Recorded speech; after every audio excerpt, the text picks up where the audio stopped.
Okay, let us start with the next topic, that is factor conducive for investment in India और investment attributes.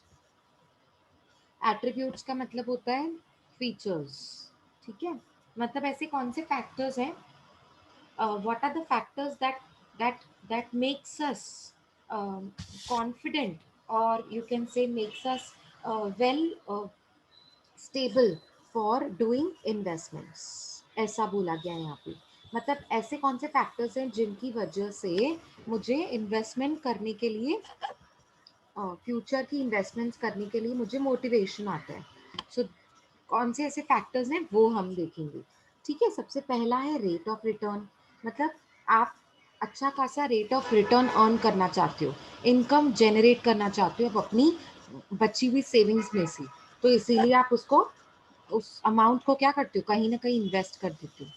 जब आप invest करते हो ना तो आपको रेट ऑफ रिटर्न मिलता है। उसको कैसे कैलकुलेट किया जाता है, उसकी फॉर्मूला बताइए। एनुअल इनकम, साल भर में कितनी इनकम अर्न करते हो, प्लस देखो ब्रैकेट में लिखा हुआ है ending price minus beginning price. एक तो एनुअल इनकम अर्न करते हो, ठीक है, हर एवरी ईयर आप इनकम जनरेट होती है उसमें से, इंटरेस्ट मिलता है, एक वो अर्न करते हो, प्लस अगर आप उसको बेचने जाओगे तो आपका पहले प्राइस कितना था उसमें से अभी वाला प्राइस माइनस कर दो। समझो पहले आपने खरीदा था शेयर्स को 100 रुपए में, और अभी वाला उसका प्राइस है 90 रुपए, नहीं सॉरी थोड़ा बढ़ा देते हैं हम लोग, 200 रुपये। तो 100 में से 200 आपने माइनस कर दिया, तो 100 रुपये आपने यहाँ भी कमाए ना एक शेयर पर, प्लस इसीलिए प्लस किया गया, डिवाइडेड बाय बिगिनिंग प्राइस। ठीक है, डिवाइडेड बाय बिगिनिंग प्राइस क्यों किया, क्योंकि ये बेस होता है बिगिनिंग प्राइस। तो आपको पता चलेगा ना रेट ऑफ रिटर्न कितना है, इंटू 100 करना पड़ता है, इसलिए नहीं किए यहाँ पे। रेट निकालने के लिए आपको परसेंटेज निकालनी होती है। सो 5%, 10%, 20%, तब पता चलता है हमको कि हमने कितना अर्न किया। ये फॉर्मूला होती है निकालने की, ठीक है ना। नेक्स्ट होता है रिस्क। अब कुछ लोगों का रिस्क एपेटाइट होता है ना, वो कम होता है, तो उनको जनरली रिटर्न्स भी कम मिलते हैं। एग्जाम्पल देखो, रिस्क एंड रिटर्न्स का जो रिलेशनशिप होता है ना वो डायरेक्ट होता है। देखा तो यही है कि डायरेक्ट होता है, ठीक है ना। होता क्या है, जितना रिस्क हम ज्यादा लेते हैं उतना हमको रिटर्न्स भी ज्यादा मिलते हैं, है ना। ऐसे होता है ना, यूजुअली ऐसे सोचा जाता है कि जितना रिस्क ज्यादा लोगे उतना रिटर्न ज्यादा होगा फ्यूचर में।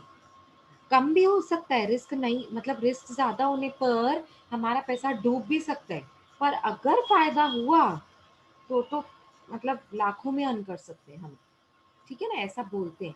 तो जब रिस्क रिस्क चेक किया जाता है ना किसी पर्सन का रिस्क एपिटाइट, मतलब आप रिस्क कितना ले सकते हैं, तो यूजुअली ये देखा जाता है कि जो लोग रिस्क कम लेते हैं ना उनको रिटर्न्स भी कम जनरेट होते हैं।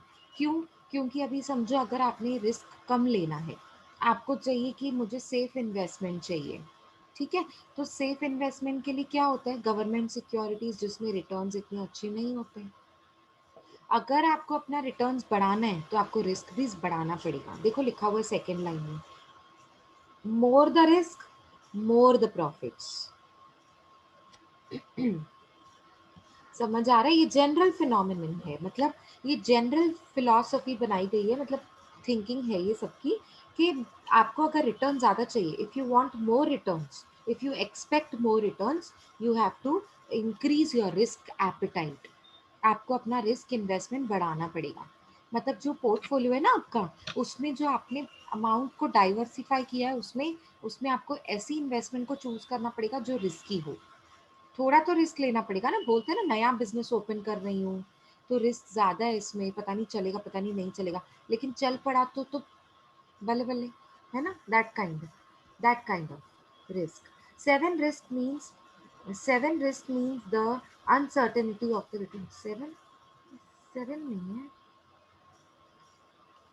यहाँ पे कुछ गड़बड़ है। Risk means uncertainty of returns. यहाँ पर क्या बोल रहे हैं, जब भी हम रिस्क लेते हैं ना तो ये पता नहीं होता है, अनसर्टन होता है कि हम रिटर्न्स अर्न करेंगे भी कि नहीं करेंगे, और करेंगे तो कितना करेंगे वो भी नहीं पता होता, ठीक है। इसीलिए इसको ना डाइवर्सिफाई किया जाता है पोर्टफोलियो के जरिए, उसकी हेल्प। पोर्टफोलियो यही तो बेनिफिट होता है ना पोर्टफोलियो का, कि अगर आपने अमाउंट को डाइवर्सिफाई कर दिया into different types of securities, तो आपको क्या हो जाता है, रिस्क डाइवर्सिफाई हो जाता है। पोर्टफोलियो में अमाउंट डाइवर्सिफाई होने की वजह से रिस्क डाइवर्सिफाई हो जाता है। किसी में रिस्क कम, किसी में ज़्यादा, किसी में मीडियम। तो जिसमें से आपको रिस्क ज़्यादा लग रहा है, अगर उसमें रिटर्न ज़्यादा अर्न हो गए, और जहाँ पे आपको रिटर्न्स अर्न नहीं हो रहा है रिस्क फैक्टर की वजह से, लो रिस्क फैक्टर की वजह से, तो वो कॉम्पेंसेशन हो जाता है ना। यहाँ तक कि नुकसान को भी हम कॉम्पेंसेट कर सकते हैं पोर्टफोलियो के जरिए। अच्छा, ये रिस्क को कैसे कैलकुलेट कर सकते हैं? It can be calculated with the help of variance, standard deviation, beta. ये सब हम अभी नेक्स्ट चैप्टर्स में सीखेंगे। आने वाले चैप्टर में हम लोग यही सीखने वाले हैं। वेरिएंस मतलब डिफरेंस की वजह से क्या रिस्क है। स्टैंडर्ड डेविएशन का मतलब ये होता है कि अगर डेविएशन हो रहा है, डाइवर्सिफाई हो रहा है, तो कितना इसमें रिस्क अटैच है। Beta, beta is known as risk factor, मतलब इसमें मार्केट रिटर्न्स की वजह से, मार्केट फैक्टर की वजह से कितना रिस्क अटैच है। ठीक है, तो हम वो पढ़ने वाले हैं नेक्स्ट चैप्टर में। नेक्स्ट है लिक्विडिटी। हम क्या पढ़ रहे हैं? फैक्टर्स अफेक्टिंग, मतलब ऐसे कौन से फैक्टर्स हैं जिनकी वजह से मैं रिस्क लेने के लिए रेडी होती हूँ और रिटर्न्स इन्वेस्टमेंट करती हूँ। लिक्विडिटी, मुझे फ्यूचर में चाहिए कि मुझे मनी मिले, कैश मिले, लमसम अमाउंट मिले, इसके लिए मैं आज से ही उसको कहीं ना कहीं इन्वेस्ट करती हूँ। टैक्स बेनिफिट्स के लिए भी हम इन्वेस्टमेंट करते हैं। बहुत बार मुझे ऐसा लगता है मेरी इनकम ज़्यादा है तो टैक्स ज़्यादा लगेगी, तो चलो कहीं इन्वेस्ट कर दो। कन्वीनियंस, कन्वीनियंट के लिए कि मेरे ना फ्यूचर के लिए कन्वीनियंट हो जाएगा।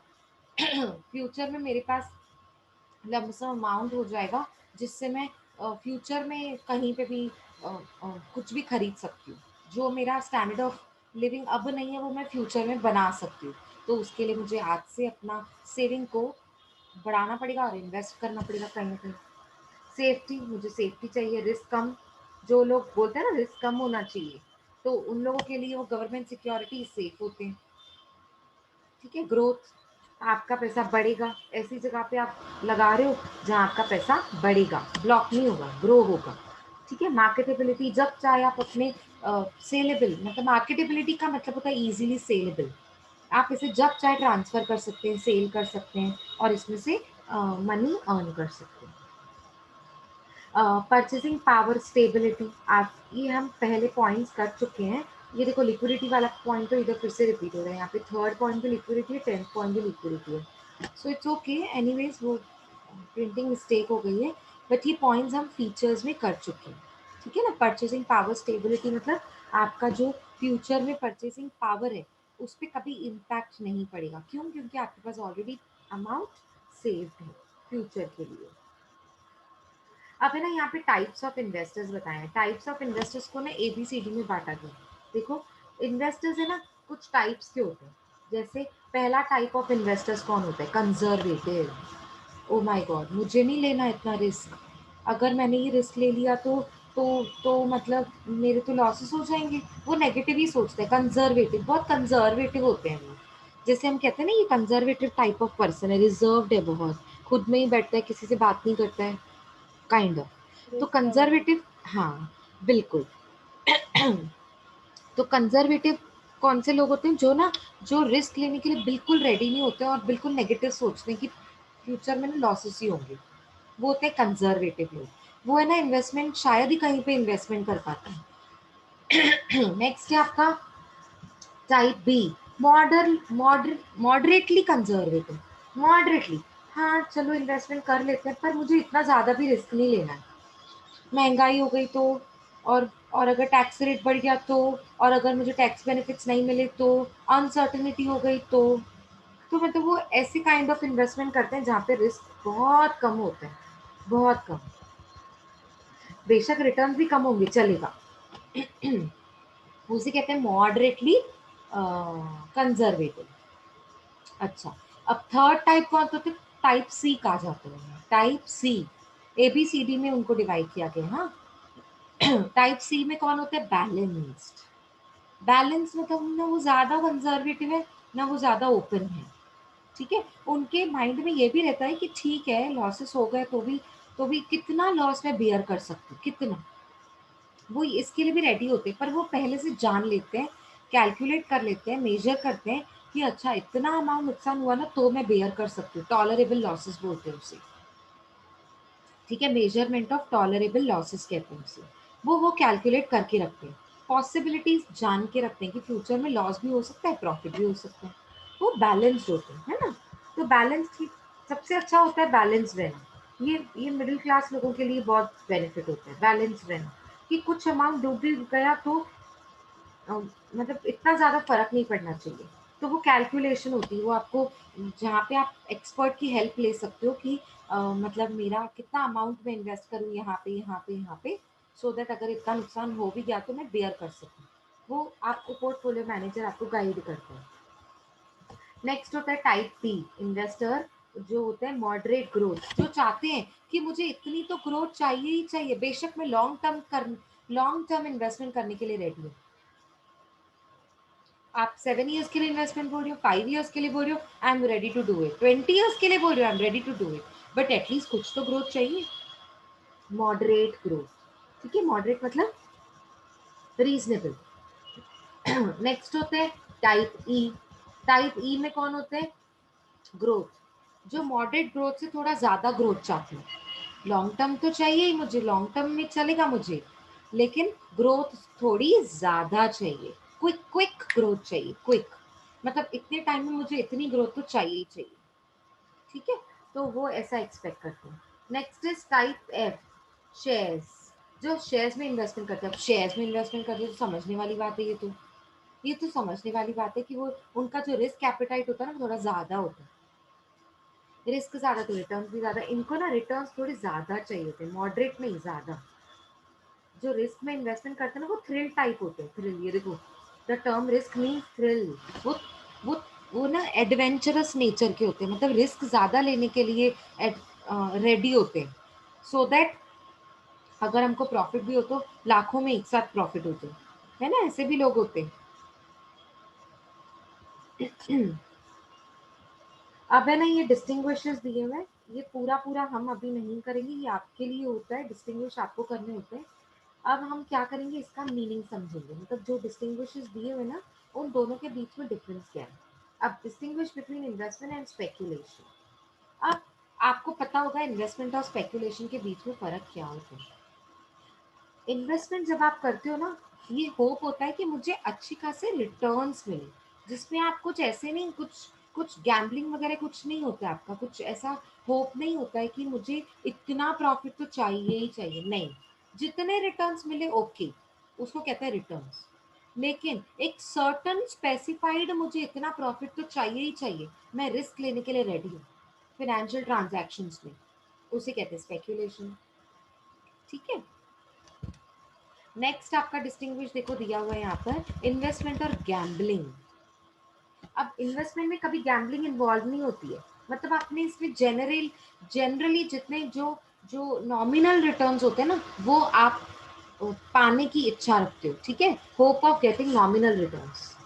बट गैम्बलिंग में क्या होता है, आप जानबूझ के ऐसे इवेंट में एंटर करते हो, जैसे विनिंग फ्रॉम लॉटरी, जानबूझ के आप ऐसे इवेंट में डेलिबरेटली आप ऐसे इवेंट में कोशिश करते हो एंटर करने की, जिसमें आपको पता है कि मनी मनी का नुकसान भी हो सकता है, ह्यूज लॉसेस भी हो सकते हैं और ह्यूज प्रॉफिट भी हो सकते हैं।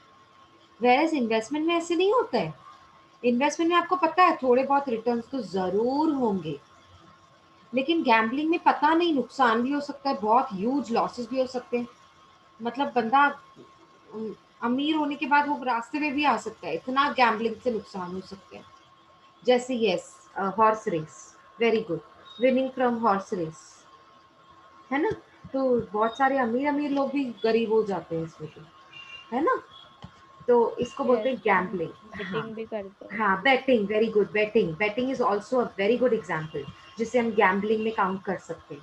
ठीक है, वो बोलते हैं ना हिंदी में सट्टा लगाना, उसमें खेलना, वो आपने देखा होगा कसिनोज में ये सब मैच होते हैं। पे मैच हाँ, में भी लगाते हाँ, हैं। मैच बैटिंग, मैच बैटिंग, उसे भी हम गैम्बलिंग में काउंट कर सकते हैं। तो पता नहीं होता है इसमें रिटर्न्स कैसे होने हैं, नुकसान भी हो सकता है लाखों का एक मिनट में, ठीक है ना, उसे कहते हैं हम गैम्बलिंग। ठीक है, बाकी का पूरा डिस्टिंग्विश आप पढ़ लेना, ये आपके लिए बहुत जनरल पॉइंट्स दिए हैं, कुछ नहीं समझ में आएगा तो हम नेक्स्ट लेक्चर में डिस्कस डिटेल में कर सकते हैं, बट बहुत जनरल पॉइंट्स है, मीनिंग समझ जाते हैं ना तो बहुत सारी पॉइंट्स इजी हो जाती है मेरे लिए। ठीक है ना, जैसे आप रिस्क को ही देखो, ये लास्ट पॉइंट रिस्क को देख लो, हाँ इन्वेस्टमेंट और गैम्बलिंग है, ये लास्ट पॉइंट है रिस्क। यहाँ पर कर्सर को देखो मेरे, यहाँ पे लूजिंग मनी बहुत कम होता है, मतलब यहाँ पे बहुत चांसेस कम होते हैं कि आप मनी को लूज करते हो। क्यों? क्योंकि इसमें रेट ऑफ इंटरेस्ट तो दिया ही जाता है, उसमें आप थोड़ा बहुत तो अर्न करके निकलते ही हो इन्वेस्टमेंट में। वेरएज अगर आप गैम्बलिंग कर रहे हो तो losing money is very high, risk of losing money is very high. अभी अभी मैंने जो पॉइंट बताई देखो, मतलब हम जब मीनिंग पढ़ लेते हैं तो बहुत सारी पॉइंट्स उसके साथ अटैच हो जाती है। अगर मैं लीगल और इलीगल की बात करूँ तो इन्वेस्टमेंट लीगल होता है, गैम्बलिंग इलीगल होता है। गैम्बलिंग लक पे डिपेंड होता है, इन्वेस्टमेंट आपके स्किल्स पे, कहाँ पे आप इन्वेस्ट कर रहे हो, आपके स्किल्स मायने रखते हैं। ठीक है, तो गैम्बलिंग तो लक पे डिपेंड करता है कि आपकी लक कैसी है। ठीक है, तो ये सारी पॉइंट्स आप पढ़ लेना, ठीक है ना, बहुत इजी इजी पॉइंट्स है। अब हमने इन्वेस्टमेंट तो समझ लिया, पर इन्वेस्टमेंट करना कैसे है वो समझो ना। इन्वेस्टमेंट तो समझ लिया, इन्वेस्टमेंट होता क्या है, इन्वेस्टमेंट के ऑप्शंस क्या होते हैं, चॉइसेस अल्टरनेटिव्स, और इन्वेस्टमेंट के फीचर्स क्या होते हैं, क्यों हम इन्वेस्टमेंट करते हैं, ऑब्जेक्टिव्स क्या होते हैं। अच्छा, इन्वेस्टमेंट और गैम्बलिंग के बीच में फ़र्क क्या होता है, इन्वेस्टमेंट और स्पेकुलेशन के बीच में क्या फ़र्क होता है, ये सब तो हमने समझ लिया। पर इन्वेस्टमेंट करनी कैसे है वो भी तो समझना ज़रूरी है। तो सबसे बढ़िया तरीका होता है इन्वेस्टमेंट करने का पोर्टफोलियो। आप चूज करो पोर्टफोलियो को, पोर्टफोलियो का मतलब होता है it means a combination of varied combination, actually यहाँ पे इनकम्प्लीट लिखा हुआ है, मैं कंप्लीट कर रही हूँ। It is a varied combination, varied means options के साथ।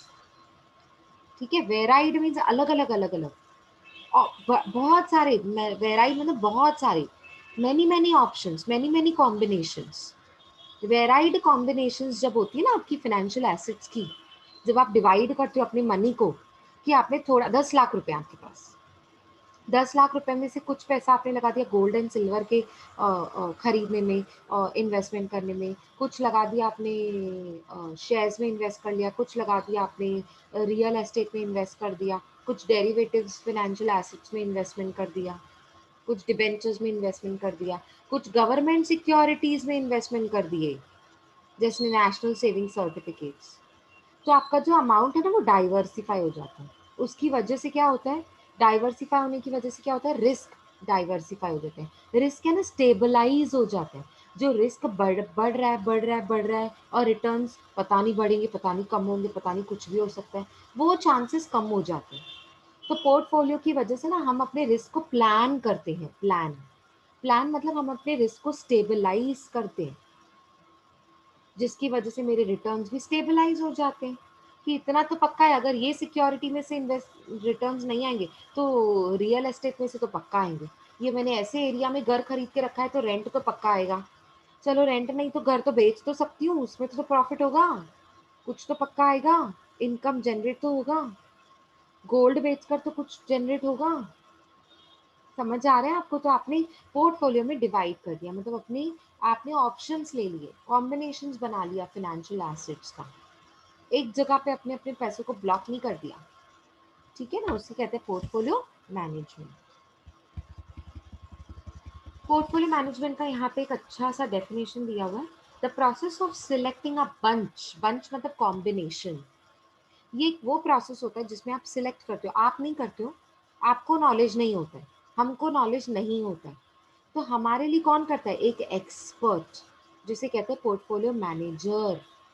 और वो आपके आपको फीस चार्ज करता है, क्योंकि वो एक्सपर्ट है, वो आपको आइडियाज़ दे रहा है, वो आपसे पूछकर आपका पैसा जगह जगह पर लगा रहा है। ठीक है, और आपका पैसा बढ़ाकर आपको रिटर्न दे रहा है। तो आपके लिए इतनी अच्छी सर्विस वो आपको जब दे रहा है तो कुछ तो चार्ज करेगा ना, उसे कहते हैं फीस। ठीक है, तो ये एक प्रोसेस होता है जिसमें पोर्टफोलियो मैनेजर आपके लिए सिलेक्ट करते हैं क्या, बंच ऑफ सिक्योरिटीज। बंच का मतलब होता है कॉम्बिनेशन, एक सिक्योरिटी में पैसा नहीं डालेगा, वो अलग अलग सिक्योरिटीज में पैसा डालेगा।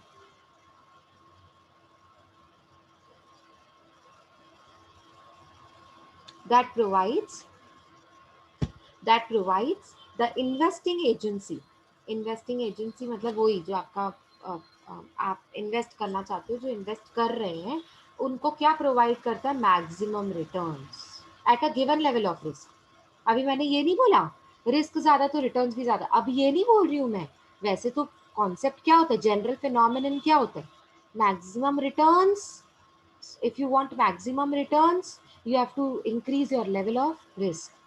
लेकिन पोर्टफोलियो में ऐसे नहीं होता है। पोर्टफोलियो का फायदा ही ये होता है कि आप एक given level of risk, given level मतलब रिस्क को मैंने एक जगह पर रख दिया, बढ़ा नहीं रही हूं मैं, जगह पे रख दिया, एक लेवल पे लाया और रिटर्न्स को मैक्सिमाइज कर रही हूँ। ठीक है ना। तो मिनिमम रिस्क रखकर हम अपने लेवल ऑफ रिटर्न्स रख सकते हैं, या फिर लेवल ऑफ रिस्क रखकर रिटर्न्स बढ़ा सकते हैं। दोनों ऑप्शन है। देखो और बीच में और वर्ड यूज किया, देखो ये वो प्रोसेस होता है जिसमें हम अपने रिटर्न्स को मैक्सिमाइज कर सकते हैं for a given level of risk, risk को थोड़ा लेवल में रख के, या फिर अपने रिस्क को मिनिमाइज कर सकते हैं at a given level of returns, कि मुझे रिटर्न्स इतने ही चाहिए, रिस्क को मिनिमाइज कर दो, या फिर मुझे रिटर्न्स बढ़ाने हैं तो रिस्क को लेवल में रख दो। दोनों में से कोई भी एक ऑप्शन सिलेक्ट करके आपको पोर्टफोलियो मैनेजर आपका पैसा डाइवर्सिफाई करके आपको रिटर्न्स बढ़ाकर देता है। इसे कहते हैं पोर्टफोलियो मैनेजमेंट। आया समझ में। अब देखो नेक्स्ट पॉइंट, यहाँ पे देखो, हाँ ये वाला ऑब्जेक्टिव्स एंड एडवांटेजेस दोनों सेम है। हमारा पोर्टफोलियो मैनेजमेंट के पीछे क्या ऑब्जेक्टिव होते हैं, मतलब क्या मेरे एडवांटेजेस होंगे अगर मैं पोर्टफोलियो मैनेजमेंट को सिलेक्ट करती हूँ एज एन ऑप्शन, तो मेरे लिए क्या एडवांटेजेस होते हैं। सबसे पहला एडवांटेज तो ये होता है कि सिक्योरिटी ऑफ प्रिंसिपल इन्वेस्टमेंट, मतलब जो मेरा पैसा है ना वो सिक्योर्ड है, जो प्रिंसिपल इन्वेस्टमेंट है ना वो सिक्योर्ड है, उसका नुकसान नहीं होगा। रिटर्न्स तो जरूर मिलेंगे, ठीक है। अगर एक जगह से नुकसान हो भी गया दूसरी जगह पे तो प्रॉफिट हो ही रहा है ना। तो मेरा जो प्रिंसिपल अमाउंट है वो सेफ है, उसका नुकसान नहीं होगा। Consistency of returns, consistency means regularity. ऐसा कभी नहीं होगा कि कभी कभी कभी प्रॉफिट हो रहा है कभी नहीं हो रहा, कहीं से तो प्रॉफिट होगा ना। एक एक एक एरिया से मेरा लॉस हो गया तो दूसरी एरिया में तो प्रॉफिट हो ही रहा है ना। ऐसे मैंने 10 ऑप्शंस में पैसे लगाए हुए हैं तो कहीं से तो प्रॉफिट हो ही रहा है, रिटर्न्स आ ही रहे हैं रेगुलरली। ठीक है। कंसिस्टेंसी का मतलब होता है रेगुलरली, हम कहते हैं ना कंसिस्टेंट रहो अपनी पढ़ाई में, तो उसका मतलब होता है रेगुलर रहो। ठीक है। Capital growth, what do you mean by capital growth, capital मतलब आपका जो फंड इन्वेस्टेड है ना लॉन्ग टर्म के लिए वो ग्रो करेगा, कम नहीं होगा, वो ग्रो करेगा। मार्केटेबिलिटी, आपको आपको लगता है कि इस पोर्टफोलियो, जो मेरा एक पोर्टफोलियो बना हुआ है ना, जो ग्रुप बना हुआ है ये सिक्योरिटीज का, फंड्स का मेरा, उसमें से मुझे ये पर्टिकुलर एक एक एरिया है जहाँ पे मैंने इन्वेस्टमेंट करी हुई है, वो मुझे लग रहा है कि अभी मैं बेच दूँ। ठीक है, तो मैं बेच सकती हूँ, हाँ बिल्कुल बेच सकती हूँ। मार्केटेबिलिटी का मतलब होता है इजीली सेलेबल, बार बार मैंने आपको बताया है। तो हम जब चाहे पोर्टफोलियो में से एक पर्टिकुलर सिक्योरिटी को उठाकर बेच सकते हैं, जब चाहे, इजीली सेलेबल होता है। लिक्विडिटी, जब चाहे बेच दिया, कैश में कन्वर्ट कर दिया उसे, liquidity. Diversification of the portfolio, अब पोर्टफोलियो का बेनिफिट यही होता है डाइवर्सिफिकेशन, उसकी वजह से क्या होता है, रिस्क मिनिमाइज हो जाता है, डाइवर्सिफाई हो जाता है। सेपरेट, कॉम्बिनेशन को मैंने, कॉम्बिनेशन की वजह से क्या हो जाता है, मेरा जो 10 lakhs है वो एक ही जगह पे नहीं है, अलग अलग जगहों पे मैंने इन्वेस्टमेंट करके रखा है, उसी को ही तो कहते हैं डाइवर्सिफिकेशन। ठीक है। जिसकी वजह से रिस्क भी डाइवर्सिफाई हो जाता है। Very good. अच्छा नेक्स्ट लास्ट है आपका फेवरेबल टैक्स स्टेटस, आपका टैक्स बर्डन भी कम हो जाता है। जब आप पोर्टफोलियो मैनेजमेंट में पैसा डालते हो ना, मतलब इन्वेस्ट करते हो, पोर्टफोलियो मैनेजमेंट करते हो, पोर्टफोलियो मैनेज करते हो आप, तो आप है ना खुद सिक्योरिटीज, कुछ सिक्योरिटीज ऐसे सिलेक्ट करते हो जिसमें टैक्स बेनिफिट्स हैं, और कुछ सिक्योरिटीज ऐसे सिलेक्ट करते हो जिसमें टैक्स बेनिफिट्स नहीं है पर रिटर्न ज्यादा है। तो आपको देखो दोनों बेनिफिट्स मिल रहे हैं, रिटर्न ज्यादा मिलने वाली सिक्योरिटीज भी आपके पोर्टफोलियो के अंदर है, इंक्लूड है, और ऐसी सिक्योरिटीज भी है जिसमें रिटर्न्स कम है लेकिन टैक्स बेनिफिट्स मिल रहे हैं, एटीसी के अंडर में डिडक्शंस मिल रहे हैं। तो ऐसे टाइप्स ऑफ सिक्योरिटीज भी हैं। तो इसीलिए ये बताया गया है फेवरेबल टैक्स स्टेटस, मतलब आपका जो टैक्स स्टेटस होता है ना वो फेवरेबल हो जाता है, मतलब आपके सपोर्ट में हो जाता है, मतलब टैक्स बर्डन रिड्यूस हो जाता है। क्यों? क्योंकि आप अपने पोर्टफोलियो को मैनेज कर रहे हो। ठीक है ना, यही सारी पॉइंट्स डिटेल में दी हुई है जो मैंने अभी डिस्कस किया। ठीक है, नेक्स्ट। हाँ, अब ये आपको मैंने पहले ही बता दिया बातों बातों में कि जब हम पोर्टफोलियो मैनेजमेंट के प्रोसेस में जाते हैं ना, तो वो हम खुद नहीं करते हैं। वो कौन करता है? Portfolio manager. ये देखो, पोर्टफोलियो मैनेजर रिस्पॉन्सिबल होता है कि हमारे नाम पे वो इन्वेस्ट करेगा, इन्वेस्टमेंट डिसीजंस वो लेगा, जो भी एक्टिविटीज़ हैं, जो भी मार्केट में जो एक्टिविटीज़ चल रही हैं, उस हिसाब से खरीदना बेचना सब पोर्टफोलियो मैनेजर देखते हैं। सारी आइडियाज पोर्टफोलियो मैनेजर की होती है। समझ में आया? तो रोल क्या होता है पोर्टफोलियो मैनेजर का? क्लाइंट के बिहाफ पर क्लाइंट का पैसा टाइम टू टाइम, कब खरीदना है, कब बेचना है, कहाँ लगाना है, कहाँ नहीं लगाना है, कौन सा कहाँ ऐसी एरिया होगी जहां पर मैं इन्वेस्ट करूं तो मेरे क्लाइंट का पैसा बढ़े, ये इंपॉर्टेंट रोल होता है पोर्टफोलियो मैनेजर। ठीक है, ये इतना ज़्यादा डिटेल में जाने की ज़रूरत नहीं है। सो सी आई टोल्ड यू, आपका पहला चैप्टर बहुत इजी और हमारा वाइंड अप भी हो गया। सो पोर्ट, ये हम लोग जो डिस्कस कर रहे थे ना, वो इस चैप्टर में ये सबसे ज़्यादा इम्पॉर्टेंट था कि इन्वेस्टमेंट क्या होता है। सबसे पहली बात, इन्वेस्टमेंट कौन से टाइप का होता है। ठीक है, कौन से टाइप्स के इन्वेस्टर्स होते हैं, जिसे हमने ABCDEF हमने किया ना। मॉडरेट ग्रोथ, ग्रोथ चाहिए जिनको, जिनको शेयर्स मतलब ज़्यादा रिटर्न्स चाहिए, बेशक रिस्क लेने के लिए भी ज़्यादा वो रेडी होते हैं। और जो कंजर्वेटिव होते हैं, जिनका रिस्क एपेटाइट बिल्कुल बिल्कुल नीचे होता है, बिल्कुल ख़राब होता है, जो बिल्कुल नहीं, बिल्कुल नेगेटिव सोचते हैं कि यहाँ से तो लॉस ही होना है, यहाँ पे मुझे इन्वेस्ट करना ही नहीं है। और मॉडरेट कंजर्वेटिव मतलब हाँ ठीक है, मतलब मॉडरेटली होते हैं वो, कि पॉसिबल लॉसेस सोच कर रखते हैं वो। ठीक है, तो हमने टाइप ऑफ इन्वेस्टर्स पढ़े, और फिर इन्वेस्टमेंट के ऑब्जेक्टिव्स क्या होते हैं वो पढ़े। And then we shifted to portfolio management. Portfolio management में आपको ये ज़रूर ध्यान देना है कि उसका बेसिकली ऑब्जेक्टिव्स क्या होते हैं, वो बहुत इंपॉर्टेंट है। पोर्टफोलियो मैनेजमेंट की objectives very very very important, ये वाले, इसी को ही हम एडवांटेजेस भी बोल सकते हैं। और रोल ऑफ पोर्टफोलियो मैनेजमेंट का मतलब, रोल ऑफ पोर्टफोलियो मैनेजर में हमने ये पढ़ा कि पोर्टफोलियो जो मैनेज करता है वो एक एक्सपर्ट होता है जिसे हम कहते हैं पोर्टफोलियो मैनेजर। एंड वो क्लाइंट के बिहाफ पे he is responsible to invest money, he is responsible to take the investment decisions on the basis on the behalf of client. ठीक है, और वो देखेगा कि मेरे क्लाइंट के रिटर्न्स कैसे बढ़े, कम ना हो, बढ़े। He is solely responsible. ठीक है ना, और इसके लिए वो क्या चार्ज करते हैं आपसे? फीस। Is it okay? कुछ डाउट है अब तक जो भी हमने किया है cover?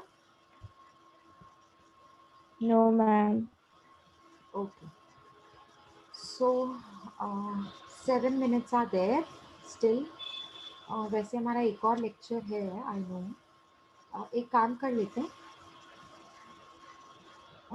Late me just have a check on next chapter वो कितना है, फिर मैं आपको बताती हूँ हम नेक्स्ट लेक्चर में कितना शुरू कर पाएंगे। हाँ, जस्ट हमने ये चैप्टर तो पूरा कर लिया।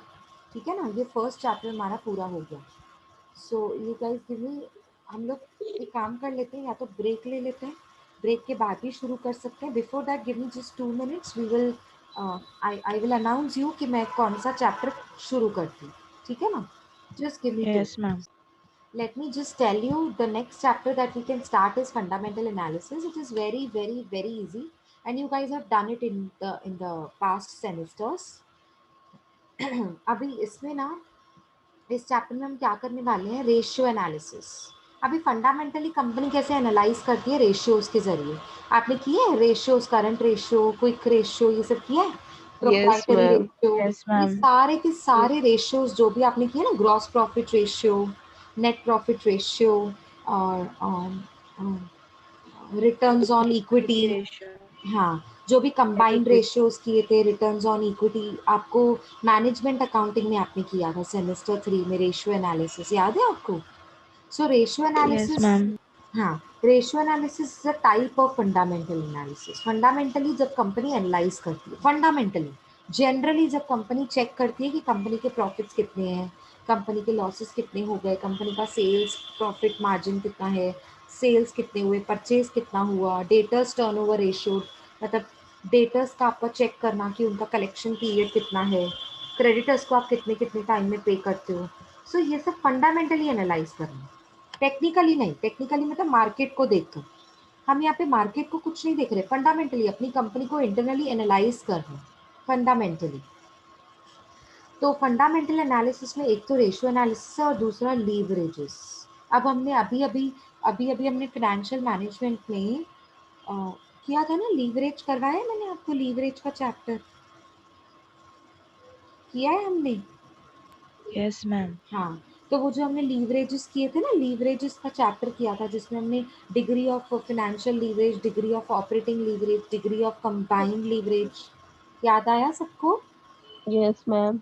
हाँ, तो वो सारा कुछ जो हमने सेमेस्टर 4 में लीवरेजेस का चैप्टर किया था ना फाइनेंशियल मैनेजमेंट में, वो भी एक टाइप होता है। लीवरेज के ज़रिए आप पहचान सकते हो कंपनी का, कंपनी की मतलब पोजीशन क्या है, financial position.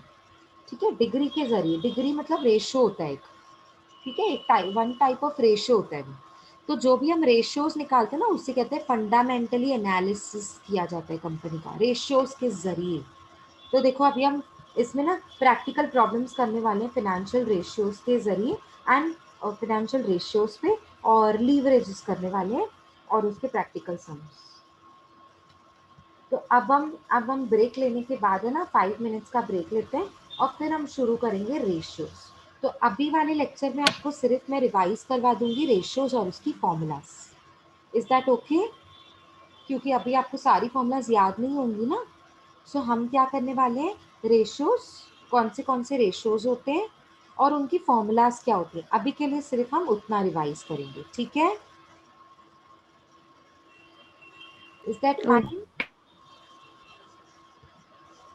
Okay, ma'am. yes, ma'am. Okay.